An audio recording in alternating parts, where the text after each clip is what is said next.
ನಮಸ್ಕಾರ, welcome back to my channel.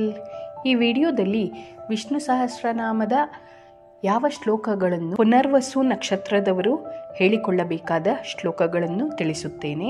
Punarvasu ನಕ್ಷತ್ರ 1ನೇ ಪದದವರು ಹೇಳಿಕೊಳ್ಳಬೇಕಾದ ಶ್ಲೋಕ: ಆವರ್ತನೋ ನಿವೃತ್ತಾತ್ಮ ಸಂವೃತ ಸಂಪ್ರಮರ್ದನಃ ಅಹ ಸಂವರ್ತಕೋ ವಹ್ನಿರನಿಲೋ ಧರಣೀಧರಃ.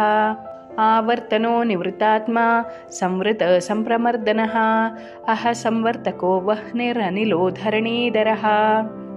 ಆವರ್ತನೋ ನಿವೃತ್ತಾತ್ಮ ಸಂವೃತ ಸಂಪ್ರಮರ್ದನಃ ಅಹ ಸಂವರ್ತಕೋ ವಹ್ನಿರನಿಲೋ ಧರಣೀಧರಃ.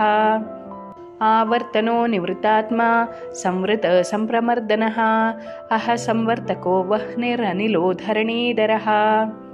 ಆವರ್ತನೋ ನಿವೃತ್ತಾತ್ಮ ಸಂವೃತ ಸಂಪ್ರಮರ್ದನಃ ಅಹ ಸಂವರ್ತಕೋ ವಹ್ನಿರನಿಲೋ ಧರಣೀಧರಃ.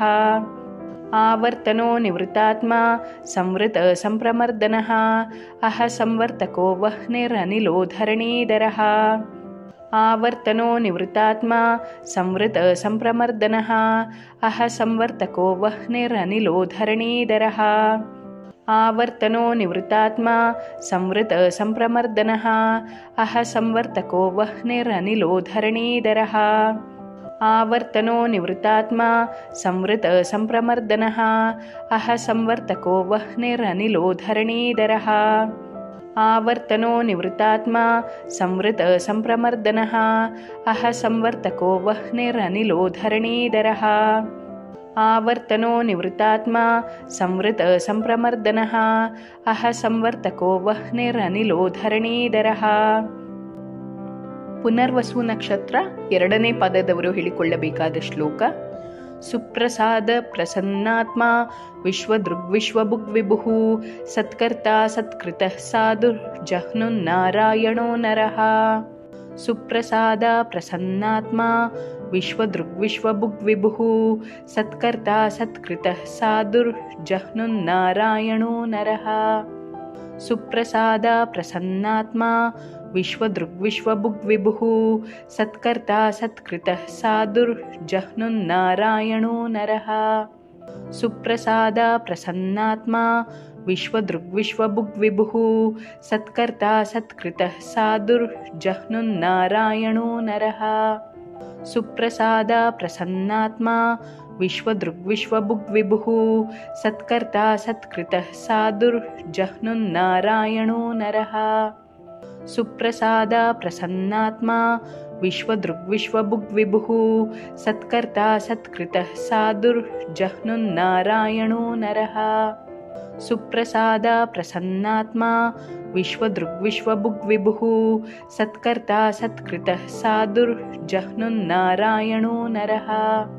ಸುಪ್ರಸಾದ ಪ್ರಸನ್ನಾತ್ಮ ವಿಶ್ವದೃಗ್ವಿಶ್ವಭುಗ್ವಿಭುಃ ಸತ್ಕರ್ತ ಸತ್ಕೃತಃ ಸಾಧುರ್ಜಹ್ನುನ್ನಾರಾಯಣೋ ನರಃ. ಸುಪ್ರಸಾದ ಪ್ರಸನ್ನಾತ್ಮ ವಿಶ್ವದೃಗ್ವಿಶ್ವಭುಗ್ವಿಭುಃ ಸತ್ಕರ್ತ ಸತ್ಕೃತಃ ಸಾಧುರ್ಜಹ್ನುನ್ನಾರಾಯಣೋ ನರಃ. ಸುಪ್ರಸಾದ ಪ್ರಸನ್ನಾತ್ಮ ವಿಶ್ವದೃಗ್ವಿಶ್ವಭುಗ್ವಿಭುಃ ಸತ್ಕರ್ತ ಸತ್ಕೃತಃ ಸಾಧುರ್ಜಹ್ನುನ್ನಾರಾಯಣೋ ನರಃ. ಸುಪ್ರಸಾದ ಪ್ರಸನ್ನಾತ್ಮ ವಿಶ್ವದೃಗ್ವಿಶ್ವಭುಗ್ವಿಭುಃ ಸತ್ಕರ್ತ ಸತ್ಕೃತಃ ಸಾಧುರ್ಜಹ್ನುನ್ನಾರಾಯಣೋ ನರಃ. ಪುನರ್ವಸು ನಕ್ಷತ್ರ 3ನೇ ಪದದವರು ಹೇಳಿಕೊಳ್ಳಬೇಕಾದ ಶ್ಲೋಕ: ಅಸಂಖ್ಯೇಯೋ ಪ್ರಮೇಯಾತ್ಮ ವಿಶಿಷ್ಟ ಶಿಷ್ಟಕೃಚ್ಯುಚಿಃ ಸಿದ್ಧಾರ್ಥ ಸಿದ್ಧಸಂಕಲ್ಪ ಸಿದ್ಧಿದ ಸಿದ್ಧಿಸಾಧನಃ. ಅಸಂಖ್ಯೇಯೋ ಪ್ರಮೇಯಾತ್ಮ ವಿಶಿಷ್ಟ ಶಿಷ್ಟಕೃಚ್ಯುಚಿಃ ಸಿದ್ಧಾರ್ಥ ಸಿದ್ಧಸಂಕಲ್ಪ ಸಿದ್ಧಿದ ಸಿದ್ಧಿಸಾಧನಃ. ಅಸಂಖ್ಯೇಯೋ ಪ್ರಮೇಯಾತ್ಮ ವಿಶಿಷ್ಟ ಶಿಷ್ಟಕೃಚ್ಯುಚಿಃ ಸಿದ್ಧಾರ್ಥ ಸಿದ್ಧಸಂಕಲ್ಪ ಸಿದ್ಧಿದ ಸಿದ್ಧಿಸಾಧನಃ. ಅಸಂಖ್ಯೇಯೋ ಪ್ರಮೇಯಾತ್ಮ ವಿಶಿಷ್ಟ ಶಿಷ್ಟಕೃಚ್ಯುಚಿಃ ಸಿದ್ಧಾರ್ಥ ಸಿದ್ಧಸಂಕಲ್ಪ ಸಿದ್ಧಿದ ಸಿದ್ಧಿಸಾಧನಃ. असंख्येयो प्रमेयात्मा विशिष्ट शिष्टकृच्युचिः सिद्धार्थ सिद्धसंकल्प सिद्धिद सिद्धिसाधनः असङ्ख्येयो प्रमेयात्मा विशिष्टशिष्टकृच्छुचिः सिद्धार्था सिद्धसङ्कल्पा सिद्धिदः सिद्धिसाधनः असङ्ख्येयो प्रमेयात्मा विशिष्टशिष्टकृच्छुचिः सिद्धार्था सिद्धसङ्कल्पा सिद्धिदः सिद्धिसाधनः असङ्ख्येयो प्रमेयात्मा विशिष्टशिष्टकृच्छुचिः सिद्धार्था सिद्धसङ्कल्पा सिद्धिदः सिद्धिसाधनः असङ्ख्येयो प्रमेयात्मा विशिष्टशिष्टकृच्छुचिः सिद्धार्था सिद्धसङ्कल्पा सिद्धिदः सिद्धिसाधनः असङ्ख्येयो प्रमेयात्मा विशिष्टशिष्टकृच्छुचिः सिद्धार्था सिद्धसङ्कल्पा सिद्धिदः सिद्धिसाधनः असङ्ख्येयो प्रमेयात्मा विशिष्टशिष्टकृच्छुचिः सिद्धार्था सिद्धसङ्कल्पा सिद्धिदः सिद्धिसाधನः ಪುನರ್ವಸು ನಕ್ಷತ್ರ 4ನೇ ಪಾದದವರು ಹೇಳಿಕೊಳ್ಳಬೇಕಾದ ಶ್ಲೋಕ. ವೃಷಾ ಹಿ ವೃಷಭೋ ವಿಷ್ಣುರ್ವೃಷಪರ್ವಾ ವೃಷೋಧರಃ ವರ್ಧನೋ ವರ್ಧಮಾನಶ್ಚ ವಿವಿಕ್ತಶ್ರುತಿಸಾಗರಃ. ವೃಷಾ ಹಿ ವೃಷಭೋ ವಿಷ್ಣುರ್ವೃಷಪರ್ವಾ ವೃಷೋಧರಃ ವರ್ಧನೋ ವರ್ಧಮಾನಶ್ಚ ವಿವಿಕ್ತಶ್ರುತಿಸಾಗರಃ. ವೃಷಾ ಹಿ ವೃಷಭೋ ವಿಷ್ಣುರ್ವೃಷಪರ್ವಾ ವೃಷೋಧರಃ ವರ್ಧನೋ ವರ್ಧಮಾನಶ್ಚ ವಿವಿಕ್ತಶ್ರುತಿಸಾಗರಃ. ವೃಷಾ ಹಿ ವೃಷಭೋ ವಿಷ್ಣುರ್ವೃಷಪರ್ವಾ ವೃಷೋಧರಃ ವರ್ಧನೋ ವರ್ಧಮಾನಶ್ಚ ವಿವಿಕ್ತಶ್ರುತಿಸಾಗರಃ. ವೃಷಾ ಹಿ ವೃಷಭೋ ವಿಷ್ಣುರ್ವೃಷಪರ್ವಾ ವೃಷೋಧರಃ ವರ್ಧನೋ ವರ್ಧಮಾನಶ್ಚ ವಿವಿಕ್ತಶ್ರುತಿಸಾಗರಃ.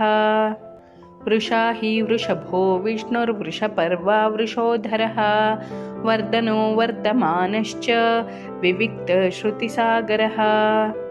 ವೃಷಾ ಹಿ ವೃಷಭೋ ವಿಷ್ಣುರ್ವೃಷಪರ್ವಾ ವೃಷೋಧರಃ ವರ್ಧನೋ ವರ್ಧಮಾನಶ್ಚ ವಿವಿಕ್ತಶ್ರುತಿಸಾಗರಃ.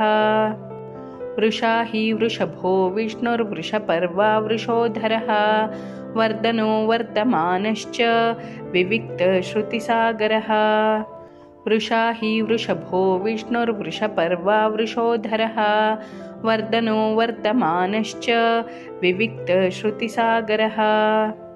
ವೃಷಾ ಹಿ ವೃಷಭೋ ವಿಷ್ಣುರ್ವೃಷಪರ್ವಾ ವೃಷೋಧರಃ ವರ್ಧನೋ ವರ್ಧಮಾನಶ್ಚ ವಿವಿಕ್ತಶ್ರುತಿಸಾಗರಃ. ವೃಷಾ ಹಿ ವೃಷಭೋ ವಿಷ್ಣುರ್ವೃಷಪರ್ವಾ ವೃಷೋಧರಃ ವರ್ಧನೋ ವರ್ಧಮಾನಶ್ಚ ವಿವಿಕ್ತಶ್ರುತಿಸಾಗರಃ. ಈ ವಿಡಿಯೋ ನಿಮಗೆ ಇಷ್ಟವಾಗಿದ್ದಲ್ಲಿ ಲೈಕ್, ಶೇರ್, ಕಮೆಂಟ್ ಹಾಗೂ ಸಬ್ಸ್ಕ್ರೈಬ್ ಮಾಡುವುದನ್ನು ಮರೆಯಬೇಡಿ. ಧನ್ಯವಾದಗಳು.